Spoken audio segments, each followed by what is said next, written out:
l'entrée dans des vies, l'entrée dans les villages, à cause de la présence que vous avez, les choses vont changer à cet endroit. Est-ce que quelqu'un peut dire amen, je le suis? Touche ton voisin, dis-lui, je suis conscient que je transporte la présence de Dieu. Vous savez, les débats sur la maladie, les malédictions, la sorcellerie s'arrêteraient si chaque chrétien était conscient que le Saint-Esprit n'est pas en dehors de lui, mais que le Saint-Esprit est à l'intérieur de lui. Vous savez, un jour Jésus parlait avec ses disciples et la Bible dit que la manière dont Jésus leur parlait, c'est comme si le royaume de Dieu devait apparaître soudainement. Et Jésus va leur dire non, le royaume de Dieu n'apparaîtra pas ici, car le royaume de Dieu est à l'intérieur de vous. Il y a à l'intérieur de vous un royaume. Est-ce que quelqu'un peut dire amen? Dis avec moi, je suis un transporteur de la présence de Dieu. Écoutez-moi bien, si vous devenez conscient qu'à l'intérieur de vous, Dieu y est, plein de choses sont réglées. Imaginez que vous vous retrouvez dans une banque et vous demandez un prêt ou bien un crédit. Et d'abord la première pensée qui te dit non, tu n'as pas les diplômes, ou bien tu n'as pas le bon business plan, ou bien tu n'as pas la bonne connexion. Et même que c'est la pensée charnelle. Tu dois permettre que la pensée divine, c'est-à-dire que malgré le manque que tu as, es-tu conscient que le Saint-Esprit est avec toi? Ça veut dire que lorsque tu es en face du manager ou bien du créancier, lui sans le savoir est en face de cet esprit. Il faut que vous soyez conscient de ça. Mais pour pouvoir opérer dans le miraculeux, vous avez besoin d'être conscient que vous transportez sa présence. Si au lieu de vous voir, vous commencez à voir Dieu à l'endroit où vous êtes, les résultats vont changer. C'est possible qu'aujourd'hui vous stagniez parce que vous voyez un peu trop au lieu de voir Dieu. Touche ton voisin de lui-même et permet que la présence de Dieu soit manifeste. Imaginez que vous ayez un culte de guérison. Si vous vous mettez sur l'estrade et commencez à compter sur votre jeûne, votre prière, et même, écoutez, plusieurs personnes ne seront pas guéries. Peut-être personne ne serait guéri. Ça veut dire que pendant que vous imposez les mains aux malades, la conscience que votre main est devenue la main de Dieu doit vous habiter. Si vous n'êtes pas conscient de ça, vous ne serez pas ouvert au miracle. Et je pense que c'est le problème de l'église. C'est quand on se dit souvent le Saint-Esprit m'attend à la maison. Ou le Saint-Esprit pendant que je marche n'est pas avec moi. Ou le Saint-Esprit vient seulement lorsque je prie. Ou lorsque j'adore. Le Saint-Esprit n'est pas dans nos sensations.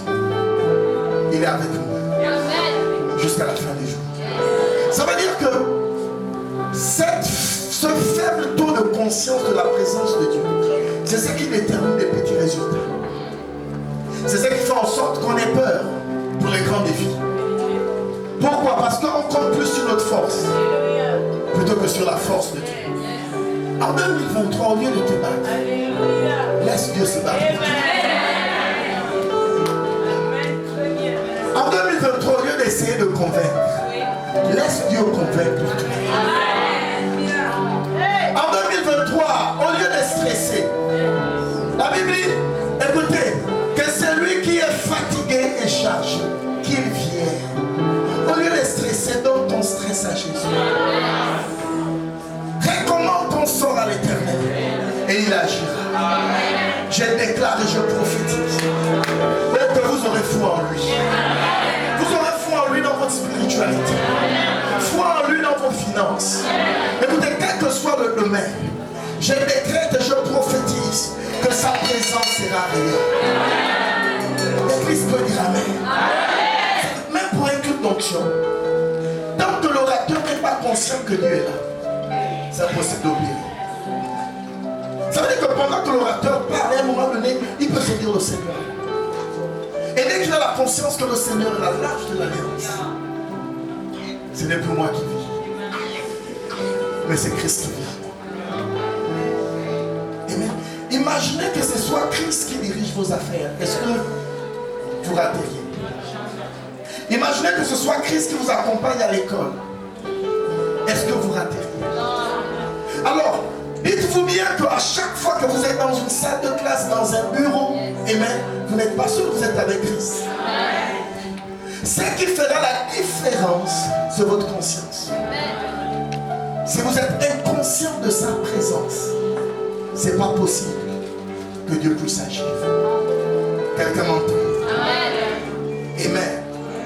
La Bible dit des l'arche de l'alliance entièrement recouverte d'or. Il y avait dans l'arche un vase d'or contenant la manne. La manne, c'est symbole de provision. Vous ne manquerez de rien. Personne ne dit Amen. J'ai dit, vous ne manquerez de rien. Combien ici sont véritablement conscients de la provision divine? Si vous étiez conscient de la provision divine, vous demanderez de moins en moins. Vous êtes déjà arrivé de vous fermer à toute occasion de requête et juste dire Seigneur, tu as les oreilles, je prie, j'ai besoin d'argent. Vous devrez introduire ce type de prière, amen, dans vos temps. Et vous serez surpris de ce que Dieu fera. Dis avec moi la main. Il y avait aussi la verge d'Aaron qui avait fleuri. La verge d'Aaron avait fleuri parce que c'était juste pour montrer que c'est lui que Dieu avait choisi pour être le souverain sacrificateur. Je prophétise que tu seras choisi. Au milieu de 100 personnes, tu seras choisi. Au milieu de 1000 personnes, tu seras choisi. Si vous êtes 10 et que le frère ne sait pas qui est poussé, que ce soit toi qui sois choisi. Amen. Touche le frère à côté de toi. Dis-lui, on fait comme on peut. C'est le plus violent qui va gagner. Vous savez, je prêche souvent sur la grâce d'être choisi. Plusieurs personnes ne comprennent pas que l'ascension vient du choix qu'on porte vers toi. Et que parfois le choix qu'on porte vers toi, et même tu ne le mérites pas.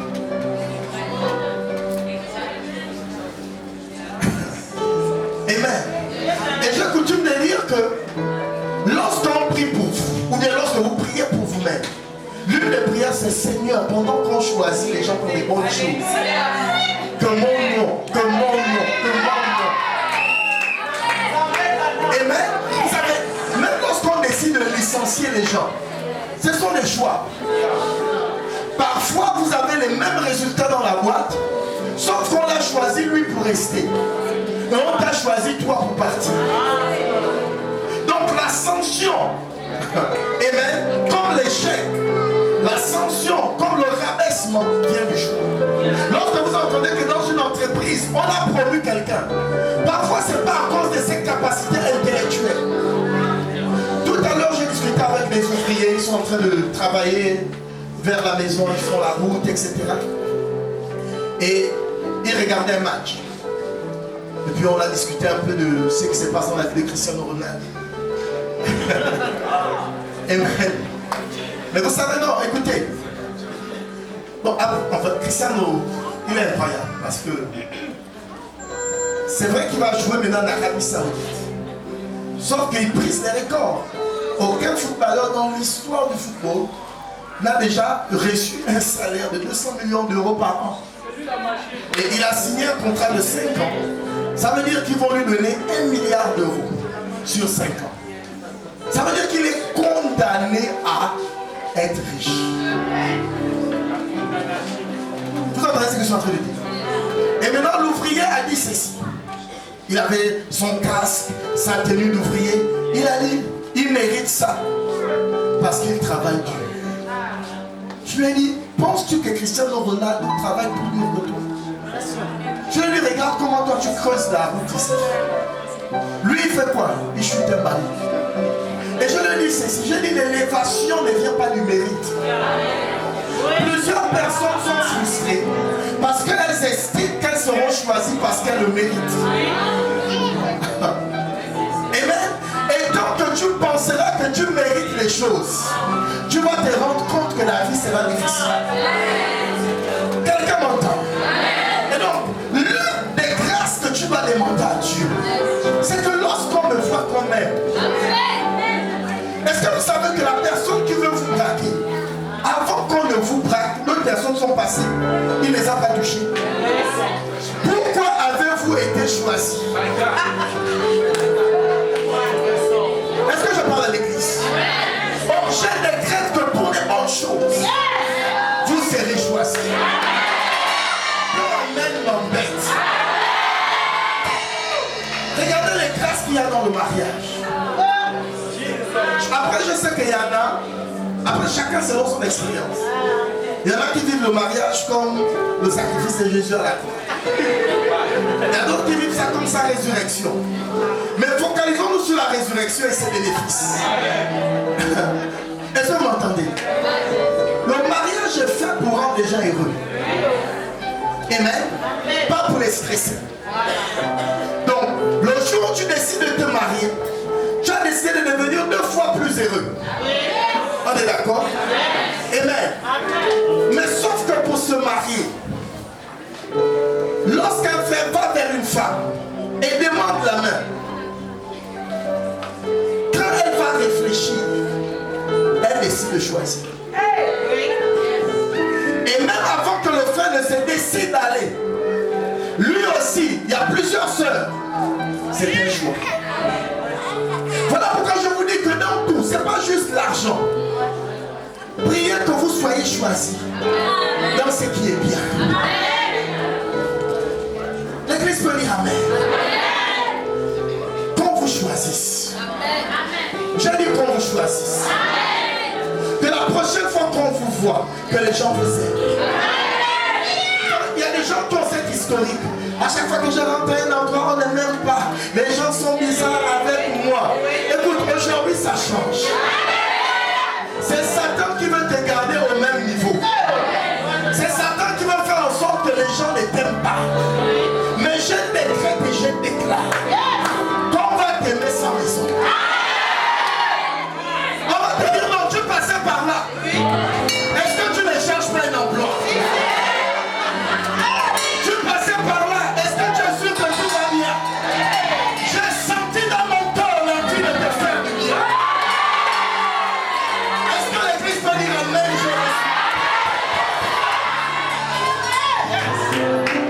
Un jour, voici quelque chose qui va m'arriver. J'avais de l'argent dans ma poche. Un jeune homme était venu me voir. Il faisait des annonces pour certains programmes et tout. Dès qu'il s'est mis devant moi, j'entends une voix, ça me déchire. La voix me dit, l'argent que tu as dans ta poche, c'est pour lui. Quel est l'argent de qui? Dieu, c'est l'argent que tu parles, l'argent de qui? À un moment, je me ouvre contre la voix. Je dis non. C'est l'argent de qui comme ça là? Et j'avais quand même de l'argent sur moi. Donc après j'ai dit non, ok, le programme, ok, j'ai prié pour lui. J'étais en train de partir. Mais le cœur devient lourd. J'ai dit s'il te plaît, reviens. J'ai dit si avec moi, je ne te donnerai pas cet argent. Mais voici, j'ai sorti l'argent que j'avais. J'ai dit que Dieu te bénisse. Mais vous voyez, il m'avait expliqué que sa vie était difficile, que des choses. Il s'est marié, je pense, l'année dernière, il y a 2 ans. Quand il était venu écouter, il n'y avait rien. Mais Dieu m'a dit, donne-lui l'argent. Pose cet acte. Et le ciel s'ouvrira sur lui. Écoutez. Là, c'est lui qui a été gagnant. Ça veut dire qu'on est à 2. Dieu a choisi que c'est à lui qu'on va donner de l'argent. C'est de ça dont je suis en train de parler. Au lieu qu'on vous choisisse pour les mauvaises choses, qu'on vous choisisse pour les bonnes choses. Quelqu'un peut dire Amen. La sœur pour qui tu as des sentiments, tu n'es pas le seul. As-tu remarqué qu'elle est belle? Il y a plusieurs autres frères qui ont remarqué. Tu as besoin que le choix soit porté sur toi. Le frère qui vient te demander, hein, écoute, tu n'es pas aussi la seule. Il est en prospection. Mais il faut que le choix final soit porté sur toi. Parce qu'au moment de ça, il y aura un choix final. Même si tu dis non, il a joué avec mes sentiments, tu n'as pas été choisi. Oh, je décrète que tu sois choisi dans les repas.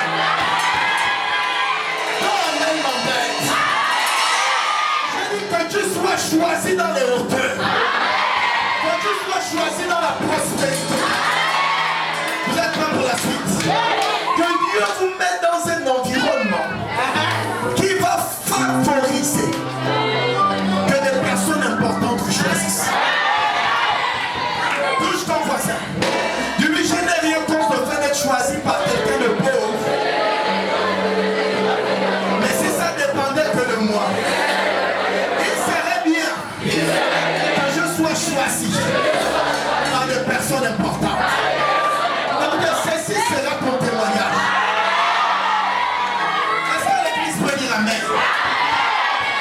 Que le ciel s'ouvre sur toi. Que la frustration ne soit pas mentionnée dans ton histoire. Que la maladie ne soit pas mentionnée dans ton histoire. Je disais qu'aujourd'hui je parle du sang et de la prospérité. Je souhaite que tu prospères. À tous égards, qu'on prospère l'état de ton âme. Tu seras exactement la conséquence de ton imagination. Est-ce que l'église peut dire amen? Je décrète et je prophétise. Quelles que soient les réalités de cette nation, tu seras béni dans le désert. Quelqu'un peut dire amen? Pendant que les ténèbres couvrent la terre, que la lumière de Dieu s'élève et brille sur toi. Que ton nom ne soit pas mentionné parmi les échoués. Que ton nom ne soit pas mentionné parmi les accidentés. Que ton nom ne soit pas mentionné parmi les décédés. Est-ce que l'église peut dire la même chose? L'église est là. Oh, il faut qu'on vous choisisse. Il faut que vous soyez choisis. Je vais conclure en disant ceci. 3 Jean 2, verset 1. Je souhaite que tu prospères, qu'on prospère l'état de ton âme. Amen. Je pense qu'en 2023, on parlera de la prospérité. Amen. C'était censé être l'évangélisation. Mais je me rends compte que il n'y a pas d'évangélisation sans argent. Comment faire les croisades si on ne peut pas louer un stade?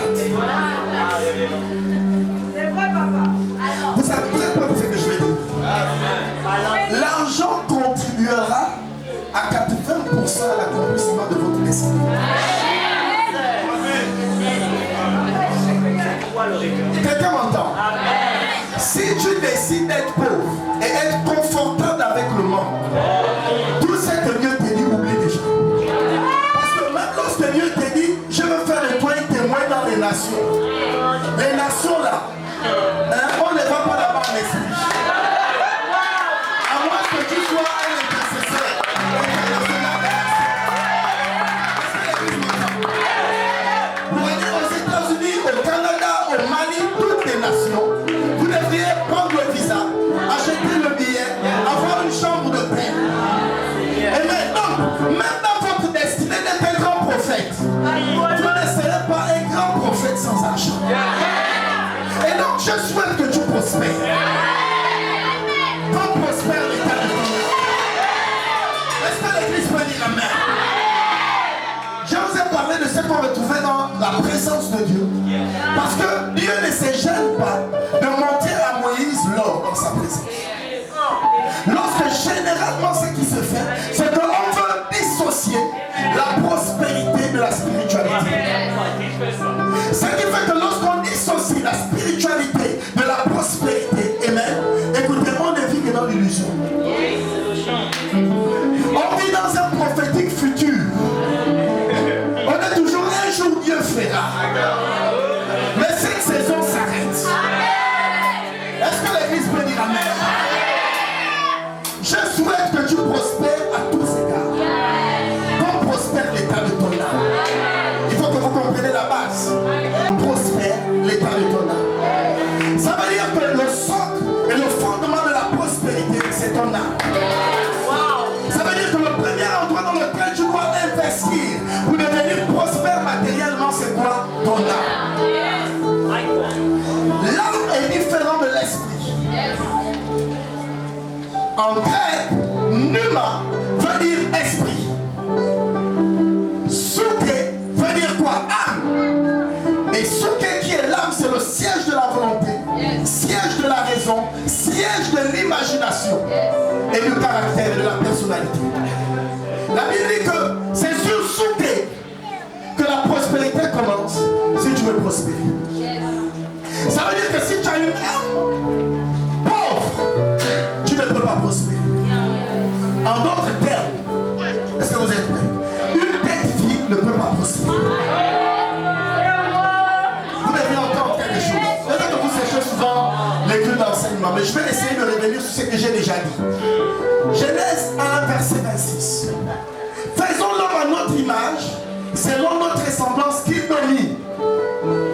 Jean 4 nous dit, oh Dieu est esprit. Ceux qui l'adorent, l'adorent en esprit et en vérité. Ça veut dire que si Dieu a fait l'homme à son image et selon sa ressemblance, c'est que l'homme est quoi? Esprit. Dans Jean 1, 26, lorsqu'il crée l'homme, il le crée esprit. Et il lui donne une ordonnance, il lui domine. Sauf que les esprits ne peuvent pas dominer sur les poissons, car les poissons ne les voient pas. Ça veut dire que tant que tu es seulement spirituel, amen, tu auras juste l'instruction sans la matérialisation de ta domination. Parce que Adam spirituel seulement, Adam esprit seulement ne peut pas dominer, bien qu'il y ait l'instruction de dominer. Et ça me rappelle l'église. L'église qui est spirituelle et qui a le mandat de dominer dans les nations, mais qui n'est que dans une domination spirituelle. Le souci que vous deviez entendre, c'est que Dieu n'entend pas de l'église que l'église domine dans les lieux célestes. L'endroit où l'église doit dominer, c'est sur la terre. Les dons de miracles que Dieu donne, c'est sur la terre. N'imaginez pas que vous serez au ciel et vous allez dire, oh les anges qui sont infirmes, venez, il y aura une petite. Ça ne va pas exister. Ça veut dire que les capacités que vous avez, les dons spirituels, l'onction, c'est pour la terre. Et donc la domination, c'est pourquoi? C'est pour la terre. Sauf que Adam, esprit seulement, ne pouvait pas dominer. Genèse de Dieu, la Bible dit qu'il fit un corps à l'homme. Pourquoi? Afin que l'homme soit introduit dans la terre. Amen. Et il y a plusieurs chrétiens qui vivent dans la terre sans y être. Ils sont de ce monde. Mais ils vivent dans ce monde sans être de ce monde. Est-ce que vous entendez ce que je suis en train de dire? Votre spiritualité seulement ne changera pas. Être intercesseur ne changera pas forcément les lois de la Constitution. Oh wow! Vous savez, si on est juste intercesseur sans avoir la position, on sera dans le livre de lamentation. L'église sera toujours en train de pleurer et en train d'accuser Dieu et en train de dire les hommes de Dieu nous escroquent. Pourquoi? Parce qu'on a maximisé sur la spiritualité et on a négligé ce qui est matériel. Sauf que le combat ne se passe pas dans le monde spirituel, le combat se passe dans le monde matériel. Écoutez-moi bien. Je souhaite que tu prospères. Sauf que la prospérité doit commencer dans ta tête. La Bible dit qu'un homme, tel il pense, tel il est. Tu es le résultat de ta pensée. Lorsqu'on prêche comme ça, on pense qu'à l'église on fait la psychologie. Non. Le mot âme vient du mot souté. C'est ce mot qui donne naissance au mot psychologie. Vous comprenez ce que je suis en train de dire? Ça veut dire que l'église ne règle pas juste les problèmes d'esprit. L'église règle aussi les problèmes d'âme.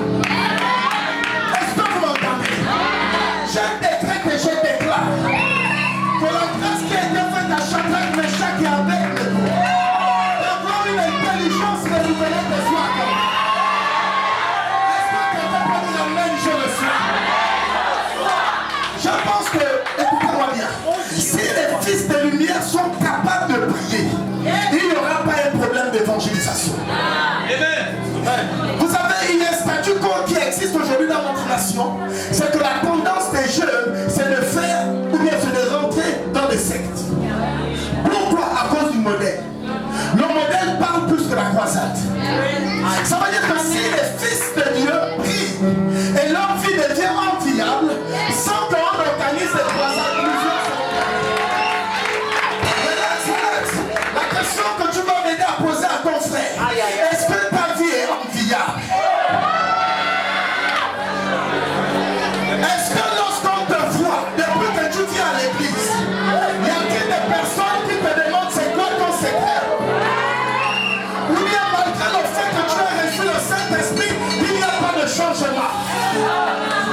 Vous devriez prier afin que Dieu renouvelle votre intelligence.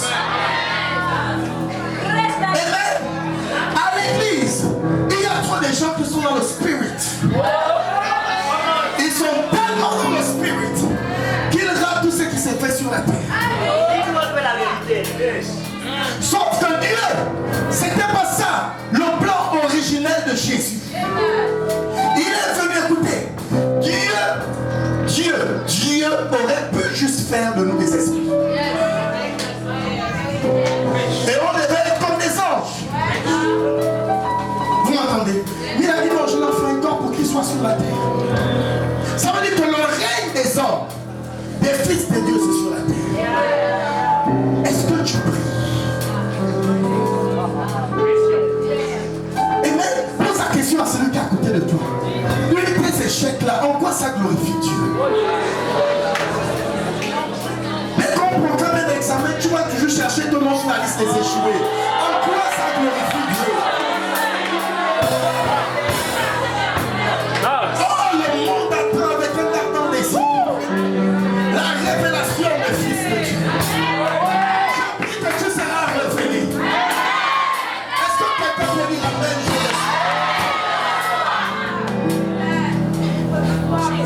Il faut que je vous dise. L'âme, qui est le socle, ou bien la résidence de la raison, a en elle ce qui fait la différence entre tous les autres êtres et l'homme. C'est la raison qui est derrière l'évolution de l'homme. Les animaux n'ont pas de raison, ils ont l'instinct. Voici pourquoi ils ne progressent pas. L'instinct ne fait pas progresser. Ce qui fait progresser, c'est la raison. Parce que pourquoi les singes, malgré le fait qu'ils existent depuis plusieurs siècles, ne se sont jamais dit, ok, au lieu de vivre sur les arbres, on va construire une ville. Pourquoi? Ils vivent par instinct. Touche ton voisin, dis-lui, vis-tu par instinct? Parce que ce qui fait l'originalité de l'homme, c'est de créer. Ce qui fait l'originalité de l'homme, ou bien la supériorité de l'homme sur tous les autres êtres, c'est ça qui fonctionne. Amen. Sauf qu'à l'église, on a piétiné le cerveau. On a échangé le cerveau aux visions. Ça veut dire qu'aujourd'hui, un songe est plus important que la raison. Quelqu'un t'a dit qu'il a fait un songe où tu es n'importe qui. Mais voici maintenant troublé. De quoi s'agit-il? Écoutez, je décrète que dans cette église, on n'aura pas juste des guerriers de prière. On aura des gens qui prient, mais qui sont intelligents. Les gens qui dirigent le monde, l'avance qu'ils ont, c'est l'intelligence. Là, il faut que j'explique. Il y a une différence entre avoir un diplôme et être intelligent. Bien que pour moi, avoir un diplôme est une preuve d'intelligence. On est d'accord? On est quand même d'accord que quelqu'un qui a la capacité de comprendre les mathématiques, c'est une forme d'intelligence. Quelqu'un qui a la capacité de comprendre la philosophie plus que d'autres, c'est une forme d'intelligence. Sauf qu'il y a l'intelligence académique qui ne garantit pas la prospérité. Sauf que l'intelligence académique est une bonne fondation pour la prospérité. Vous comprenez ce que je suis en train de dire? Ici, je me bats contre tous les cancres. Tu es contre l'école, je suis contre toi. Parce qu'on ne veut pas des pasteurs qui balbutionnent ici. Le verset l'a dit. Lui voir. Je vais la demander la main.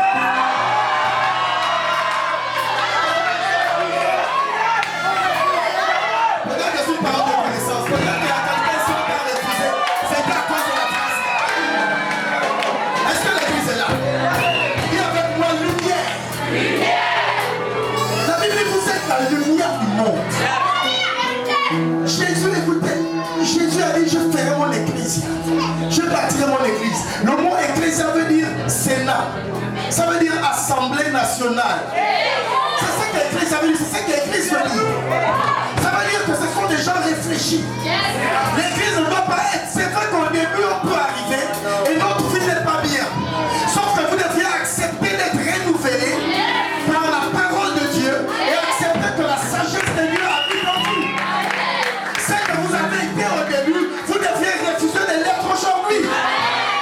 Est-ce que l'Église m'entend? La première étape, c'est de réussir à l'école. Pour ceux qui ont eu la capacité d'aller à l'école. Pour ceux qui ne sont pas là à l'école, ce n'est pas trop tard. Amen. Amen.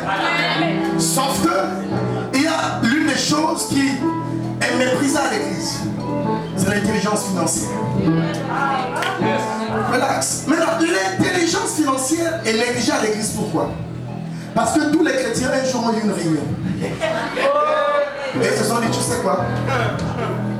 Pour l'argent, Dieu pouvoir. Le jour de cette réunion, Dieu au ciel a dit, c'est Wanda.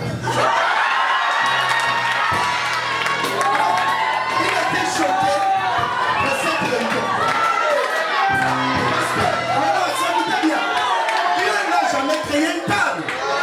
Qu'est-ce que Dieu crée? Il crée un arbre, il te donne l'intelligence, et toi tu fais une table.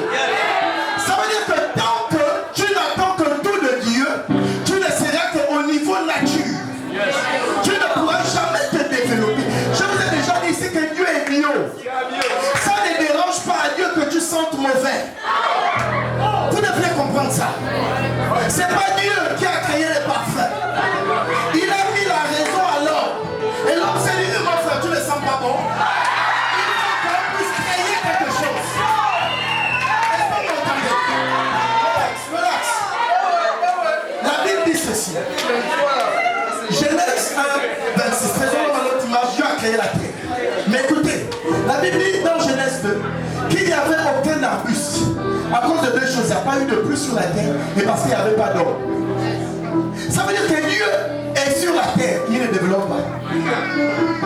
Il dit que le développement viendra de la pluie et de l'eau. Pourtant Dieu est là. La terre n'a pas d'arbuste. Pourquoi? Il n'y a pas l'homme pour cultiver. Dieu ne dit pas je vais cultiver.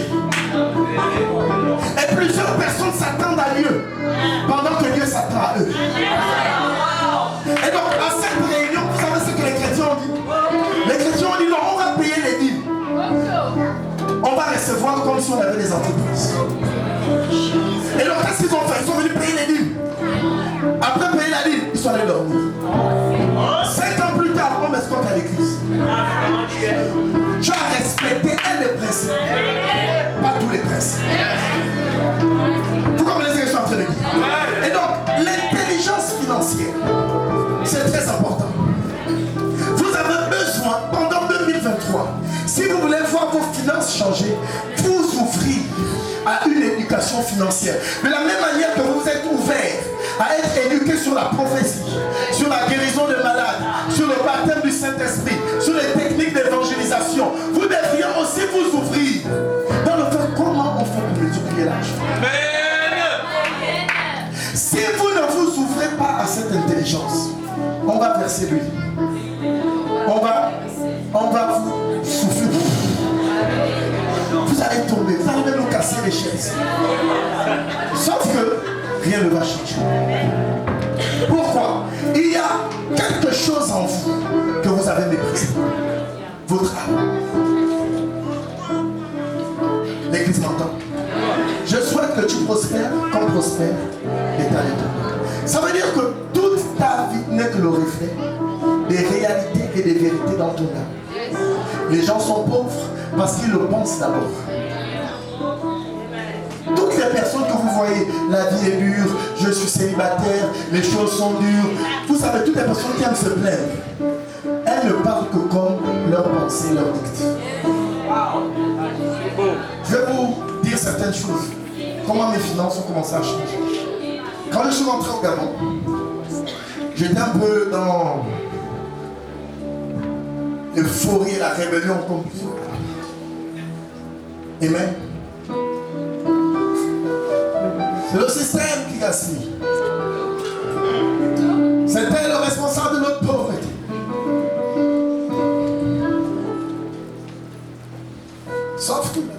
que celui qui est son frère est dans les ténèbres. Ça veut dire que les mauvais sentiments nous aveuglent.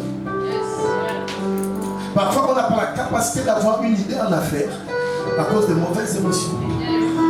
La haine ne capture pas la personne qu'on est. Ça nous capture nous. Amen. Et c'est la même chose par rapport à la nation. Vous pouvez décider de regarder la nation au travers d'un verre différent. Vous pouvez vous dire, ok, il y a un groupe qui a bloqué l'argent. Ce sont eux qui gèrent. Et vous savez, lorsque vous avez ce genre de sentiment, qu'est-ce qui naît dans votre cœur? L'amertume. Je veux quitter de ce pays. C'est toujours les mêmes. Même dans les ministères où on nomme des noms qui n'ont jamais été nommés, on nomme toujours les mêmes noms. C'est pas vérifié que c'est les mêmes noms, mais on le dit toujours, par excès. Pourquoi la haine? Je ne suis pas en train maintenant de militer pour un parti. Je suis juste en train de parler de votre âme. Vous ne verrez jamais les opportunités dans cette nation si vous êtes blessé. Vous ne verrez jamais. Donc dès que vous avez quelqu'un comme bouc émissaire que vous accusez, qui est responsable de votre retard, vous serez toujours en retard. Et je pense que le gros problème des Gabonais, c'est le fait qu'ils se soient focalisés sur certains. C'est celui dont c'est eux le problème. Le seul souci, c'est qu'il y a d'autres Gabonais comme vous, qui sont nés à la même époque que vous, qui ne sont même pas engagés en politique. Ils ont des voitures, ils ont des immeubles, dans le même pays où tu dis qu'il y a la malédiction. Le problème, c'est quoi? Ton âme. Tu es blessé. Tu es blessé. Tu es tellement blessé que tu ne vois plus que c'est possible. Et donc, quand je suis arrivé, j'étais dans tout ça là. Et l'une des choses qui favorisait ça, hier j'en parlais avec mon épouse, l'une des choses qui favorisait ça, c'est les vidéos des militants là, des activistes. Vous savez que la foi est que l'on entend. Vous êtes le matin jusqu'au soir. Sur certaines pages, tel a fait ça, tel a fait ci, tel a fait ça, tel a fait là, tel a fait ci. Ça crée la haine, ça crée l'évangile. Ça crée les convictions. La conviction que ça crée, c'est quoi? C'est que le Gabon est foutu. Il n'y a plus rien à faire ici. Fuyons. Laissons-les, fuyons. Et puis il y avait ce chant. C'est ce chant qui a tout changé. Ce chant de Sinage. I know who I am. Je l'écoutais régulièrement. Après, je n'ai pas seulement juste aimé la mélodie. Je commençais à considérer les paroles. Je me suis dit, en fait, le problème, ce n'est pas la nation. C'est qui j'ai dit que je suis. Tout commence là. Après, je me suis dit, même si je suis dans le désert, la Bible dit que je dois pousser. C'est là où le déclic a commencé. Et vous serez choqués. Et vous devrez noter ce que j'ai dit. L'état de votre âme est comme un aimant. Si votre âme n'est que remplie de choses négatives, les événements qui vont suivre dans votre vie ne seront que des événements négatifs. Donc, le combat, c'est quoi quand tu n'as rien? C'est de renouveler ton intelligence. C'est de changer les informations que tu reçois. Écoutez, tant que vous ne changez pas ça, oh, vous les makaya. On ne faudrait pas attendre d'avoir pour commencer à penser différemment. La Bible dit que les faibles disent que je suis fort. Ça veut dire que Dieu n'attend pas que tu deviennes fort avant de pouvoir le déclarer. Déclare-le et tu le deviendras. Et le principe est le même pour les finances. Tu dois être capable, tu dois avoir le courage pendant que tu n'as rien de dire que je suis millionnaire. Amen. C'est-à-dire qu'en ce moment, si je n'ai pas d'argent, c'est parce que j'ai tellement d'argent qui arrive qu'il y a l'embouteillage. C'est pas que je suis pauvre. C'est tellement plein que même le réseau, pour mettre ça dans les comptes, parfois, comment tu n'as pas le réseau. Mais enfin, je suis riche. Si tu commences à changer les discours de ta voix, les discours de ta parole, écoutez, la Bible dit que le pouvoir de la vie et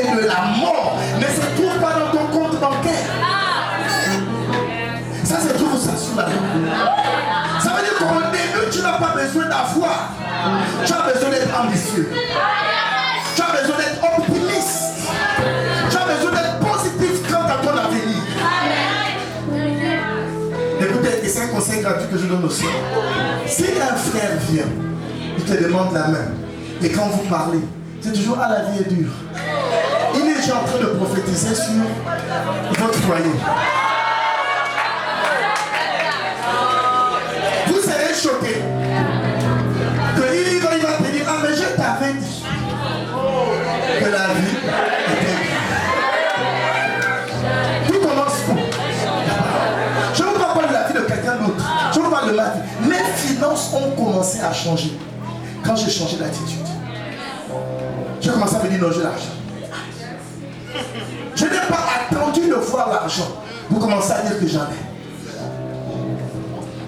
Vous m'entendez? Après, je ne sais pas. Il y a eu des chefs. Après, il y a eu d'autres principes. Amen. Mais c'est d'abord commencer par là. Les gens qui sont pauvres sont malades dans leur âme. La Bible dit que ouvre tes yeux et tu seras rassasié de pain. Ça veut dire que la personne qui n'a pas les yeux ouverts va te dire qu'il n'y a pas de pain. Il n'y a pas les opportunités. Il n'y a pas les travail. Moi, à chaque fois que j'amène mon CV, j'ai tout ça chez Maman Gâteau. Il prend les histoires des autres et après ça sur sa vie.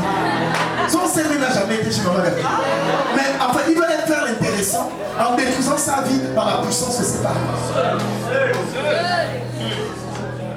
Et donc, vous devez faire attention. Parce que si vos paroles ne vous élèvent pas, c'est que vos paroles vous rabaissent. Vous avez besoin de pouvoir parler dignement de vous. Jeune homme courtois, plein d'avenir. Est-ce que je parle à l'église? Ça veut dire que lorsque tu parles à la soeur, tu dis moi que tu vois là. C'est pas parce que je viens te draguer et je marche. Tu ne sais pas les entreprises qui sont à l'intérieur de moi. L'église est là, mais l'église est en train de fuir. La malédiction se transmet par la mentalité. La Bible dit que l'âme se trouve dans le sang. Le message de non, la guerre du sang, la guerre, c'est un problème d'âme. Les gens se conduisent comme ils se conduisent à cause de l'héritage culturel qu'ils reçoivent. Ce qui fait que quand tu es dans une famille pauvre, la probabilité d'être pauvre est grande. Si tu es dans une famille riche, penser à la pauvreté est une injure. Vous comprenez ce que je suis en train de dire? En fait, même la possibilité, l'intention que vous avez de dire que ah, peut-être que je ne vais pas réussir ma vie, c'est à cause de l'endroit où vous êtes né. Vous avez été affecté par l'endroit où vos parents vous ont amené. Vous avez grandi dans un environnement qui est devenu très fort à l'intérieur de vous et qui a bâti des forteresses. Le souci avec les forteresses, et je le dis souvent ici, c'est que les forteresses sont plus puissantes que les démons. La Bible dit que c'est pas que les armes avec lesquelles nous combattons, amen, ne sont pas charnelles. Elles sont puissantes selon la vertu de Dieu pour renverser quoi? Les forteresses et les imaginations. Ça veut dire qu'on utilise les armes spirituelles pour renverser les pensées des gens. La Bible dit, résiste Satan, il fuira loin de toi. Lorsqu'il s'agit de confronter Satan, la Bible dit résiste seulement, il va fuir. Maintenant, lorsqu'il s'agit de détruire les forteresses, les pensées, il dit non, là, tu ne vas pas résister, prends toutes tes armes. Ça veut dire que tes pensées sont plus puissantes que les démons. Et plusieurs personnes ne progressent pas à cause du mode de pensée. Quand je vous enseigne par exemple que vous êtes dans les lieux célestes en Christ, c'est ce que la Bible dit. Comment vous faites pour vous voir dans les lacs? Jésus est mort à la croix. Il a pris ton nom dans le livre des vies. Il a versé son sang. On dit que son sang parle plus que le sang d'Abel. Ça veut dire que son sang parle. Ça veut dire sans que Dieu n'ait pris, son sang parle. Ça veut dire que même quand tu n'es pas en jeûne, son sang parle. Mais ça c'est rien.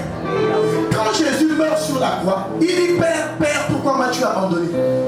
Vous êtes prêts pour la suite? La Bible dit dans le livre de Pierre qu'à cet instant, il est allé dans les lieux inférieurs de l'enfer. Quand il va dans les lieux inférieurs de l'enfer, il porte tous les péchés du monde entier. Toutes les maladies, c'est sur lui. Mais il part étant malade et étant maudit dans les lieux inférieurs de l'enfer. Mais la Bible dit qu'il les a livrés publiquement en spectacle. Ça veut dire qu'en étant maudit et en étant malade, Satan n'a pas pu tenir. Est-ce que vous comprenez ce que je suis en train de dire? Ça veut dire que même si aujourd'hui on t'enseigne que tu es un maudit, les maudits dans la Bible ont réussi. Le premier des maudits, c'est Jésus. Parce que les autres maudits, c'était peut-être, il y a eu inceste. Mais là, on dit que le gars a pris la malédiction de tout le monde. Ça veut dire que ta malédiction, il a pris ça. Quelqu'un prend ta malédiction où tu dis que ah, je sens vraiment le lien, je n'avance pas. Il a pris ça. Il a malédié Satan. Comment expliquer qu'avec un aussi grand sacrifice, tu justifies le fait de ne pas avancer? Le problème, c'est tes pensées. Le problème, c'est les objectifs que tu as.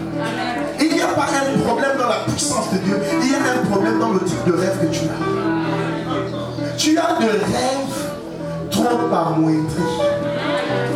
En fait, Satan a réussi à te convaincre que tu ne vaux rien. Ça veut dire que tout ce que Satan a essayé de faire, c'était de te convaincre que, écoute, tu n'en vaux pas la peine. Tous les événements qu'il a causés dans ta vie, les viols, les escroqueries, les affaires qui se sont arrêtées, il ne voulait pas te tuer physiquement. Il voulait te tuer dans la tête. Parce que Satan sait que s'il a été capable de te tuer au niveau de ta tête, écoutez, ta vie est terminée. Touche ton voisin. Lui, est-ce que 2023 sera comme 2022?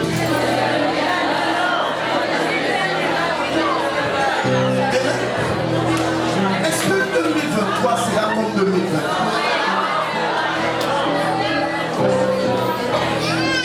Pose la question à ton ami. Ou bien tu es comme le peuple d'Israël, tu es un esclavage.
qui se maintient dans les voies du ciel.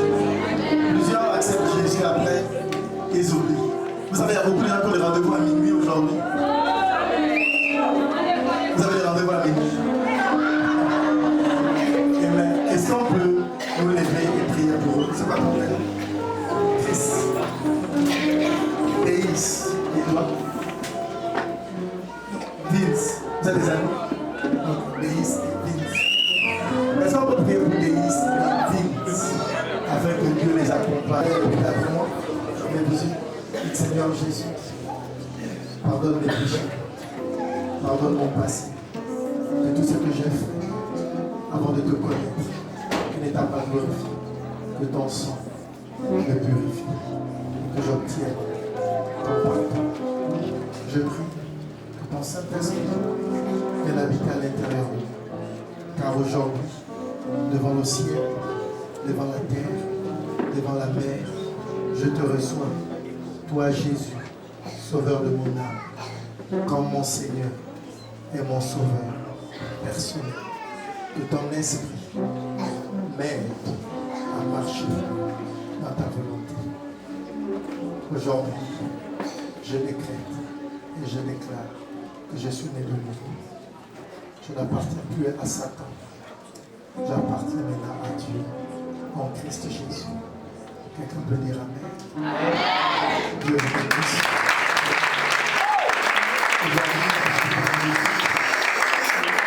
Tout ça, mademoiselle et Glenn.